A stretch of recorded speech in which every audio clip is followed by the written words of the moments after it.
यदि चर या अचर राशि में किसी की पावर अगर शून्य है तो उसका वैल्यू कैसे आप ज्ञात करेंगे। अगर किसी भी चर राशि का या अचर राशि की पावर शून्य होती है तो उसका मान कितना होता है, 1 होता है। कितना होता है? ठीक उसी प्रकार यहाँ में जो संख्याएं दी गई हैं अगर इनकी पावर 0 है तो आप इनकी जगह में जैसे 2 की पावर 0 है तो यहाँ पे क्या लिख सकते हैं, 1। क्या लिखेंगे, 1।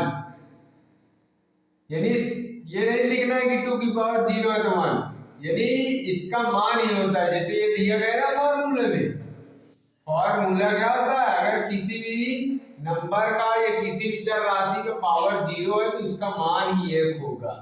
तो यहाँ पे जैसे हमने रख के मान ज्ञात किया है, चाहे वो किसी भी रूप में हो, चाहे योग रूप में हो चाहे गुणात्मक रूप में हो, आपको इसका सब का वैल्यू कितना हो जाएगा, 1 होगा। फिर उसी प्रकार यहाँ वाले में देखो 3 की पावर भी 0 है तो यहाँ 1, यहाँ कितना रखेंगे 1 और यहाँ कितना रखेंगे 1। अब इनको जोड़ेंगे यानी 1 + 1 2 और ये इंटू 1 अर्थात 2।